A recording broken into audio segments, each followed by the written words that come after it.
Welcome to the Self Storage University podcast, where you will learn the correct way to identify, evaluate, negotiate, perform due diligence on, renegotiate, finance, turn around, and operate self-storage facilities.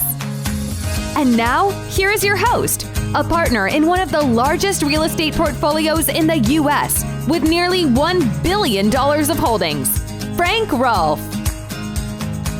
There's an old adage that you have to have money to make money, and that's true with self-storage as well. This is Frank Rolfe with the Self Storage University podcast. We're going to be talking about getting the cash for a down payment and some creative ideas to do that.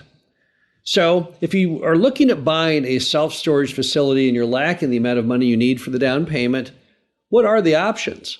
And what are some creative options that you can take the power of and harness? Well, the first is seller financing. This has always been one of the best plans when you're trying to get into the business, you don't have a lot of capital, is to let the seller be your bank. Now, why would a seller do that? Why would a seller not say, no, I want to get paid cash at closing? Well, there's a couple reasons. Number one, sellers know, particularly on a property that needs a lot of work, that a bank may have a lot of pushback on the condition of the property or their financials, and therefore it may be hard to get a loan. Some sellers just say, well, I'll carry the financing because that way it's easy, it's clean. They don't get disrespected by the bank who says you had lousy bookkeeping or a property condition. So that's one reason. The other one is they tend to make more money if they carry. Until recently, interest rates were very, very low, about 0.25% on the CD. So it made sense for sellers to carry paper because they couldn't make any money any other which way. But even today with treasury bills and the long ones still at around 3%, they can make close to twice that if they'll simply carry the paper. So when sellers carry financing, it's a profit deal. They're like carrying it because they like to make extra money from the sale. What are they going to do with it otherwise? Well, they're going to put it in stocks or bonds. We all know the stock market's doing terrible, bond market's doing terrible. Or they can put it in CDs or treasuries, something safe like that, and that's fine and dandy, but you can pay significantly more than those people can. So as a result, it's not a hard sell to get sellers often to carry the financing. Now, if they carry the financing, the key item is now the down payment is completely at their prerogative. They can go with any percent they want. They're not like a bank. They don't get judged like a bank. They don't get inspected by the banking commission. So if they want to go 5% down or 10% down or even 0% down, it's allowable. There's no banking regulations on that. We've done 12 zero down real estate deals so far. And there's nothing unusual. We've also done 2.5% downs, 5% downs, 10% downs. So seller financing is always a really good one. Now, there's a derivation of seller financing when it comes to down payments, and that's cases where the seller goes ahead and demands that you buy the deal with cash, but then they will loan you the down payment money in a second mortgage. So here's how that would be constructed. Let's say you bought a self-storage facility for $1 million. And it was 20% down at the bank. So the bank will give a loan of $800,000, but you don't have the $200,000 for the down payment. You've got $50,000. So the seller they could loan you that $150,000 that you're short themselves from closing. And now everyone's happy. They got the deal closed. They got $800 in cash. They also got their full price, but they only got $50 from you. So the way it works is they got $800 in cash, $150 in a second note, and $50 in cash from you. So once again, what the seller's done is they've been the catalyst to getting it done.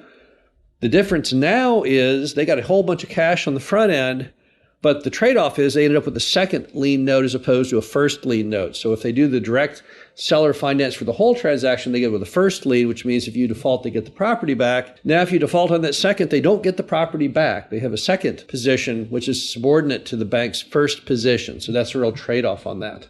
Another item is doing a wrap note. That's where the seller has an existing mortgage. So in this case, you're not having the seller create the mortgage. You're not going out and getting a bank loan to buy it. What you're doing is you're taking that existing first lien from the bank, and now the seller's wrapping that with a second lien position for the difference in what you pay for the property. Similar construction to the other two, only in this case, what's going on is you're keeping the existing bank debt in position. Now be careful on wrap notes. There's two ways you can do them. You can do them the honest, truthful, correct way where you tell the bank what you're doing, or you can do the kind where you don't tell the bank because you know if you tell the bank, that would trigger them potentially calling the note. Now the danger on that is what if they do call the note? What if they find out from somebody else that it was sold, which meant you had a due on sale provision, and therefore you should have gotten, or they should have gotten their money back, but now you kind of cheated them. You didn't tell them that. Now, it won't come back on you necessarily as the buyer because the seller is the one who entered into the loan documents. But if they called the loan due, how in the world are you going to pay it off? Therein lies the problem. It's much safer if you're going to do a wrap mortgage of some type, that just make sure that you looked at the loan documents and it does not cause a default of the loan if in fact they sell. Another way is to do a master lease with option. So in this construction, what you're going to do is you're going to go ahead and do a master lease of that storage facility while you take efforts to make it better, to make it more valuable. And then at the end of those efforts, you have the option to buy it at a predetermined price. What's the problem with a master lease with option? Well, there's some complications to it. Number one is figuring out how the monthly amount would be, because you give someone a monthly master lease payment until you exercise the option. So you have to calculate that. They're certainly going to want it as much as they're currently making. Number two, you have to come up with what the option price is. And it's typically a price that's higher than what it's going to be right now because you're taking efforts to make it better. That's another issue. You have to figure how long the relationship lasts. Is it a 3-year with option or 5-year with option or 2-year with option? You also have to look very carefully what you're going to do to make this deal work, how you're going to make it better. The main thing you can do, of course, is to increase occupancy. That would be the key driver, and increase the monthly rental rate. But master lease with options been done many times. We've done many of them. It's not a bad construction. It typically only really works well in cases where the seller is kind of desperate, right? Because it's a very abnormal way to sell a property because they have to trust you enough to let you take over. And they typically won't have that level of trust unless they're starting to get really, really desperate. The last one is simply to get a capital partner. There's many, many people in the self-storage industry that the way they got their capital to buy that first property or that second or their 32nd is they had a capital partner. The capital partner provided the cash, and then they were the operating partner and they provided the operations. Now, when you're looking at doing a capital partner, typically the structure is a preferred rate of return and a profit split. So what does that mean exactly? Well, it means let's just model this. Let's assume, going back to the earlier example, I'm buying a self-storage facility for $1 million. I need $200,000 for the down payment. Let's assume you had no money at all. You go to friends and family or whoever you think might have the $200,000 that they'd want to spend. Maybe it comes out of a self-directed IRA, whatever the case may be. And you would say to them, here's the deal. I will give you 10% preferred return on your money. And then once I get you all the preferred return back and all your capital back, then let's split the profits 50-50. So how does that work then? Well, what it means is each year for their $200,000, you would owe them $20,000. And typically the preferreds are cumulative, which means that they never go away. So if you paid someone $15,000 in year one, you would have to carry over $5,000 to the next year. And what it would mean then is, at the end of the movie, typically, normally not while you're still owning it, these deals normally hit profit waterfalls upon successful sale. Then what would happen is, let's assume it ends up selling for $1.5 million, and you're current on your preferred returns, then you have $500,000 of profit, which you would then split 50-50, $250,000 to the capital partner, $250,000 to you. Now, to the capital partner, it's a great deal because they got a 10% return. And in this case, they got more than the money they put in at the end. So that was very successful. It's more successful for you, perhaps, on a rate of return because you had no capital into it. So as a result, your overall return would be infinite.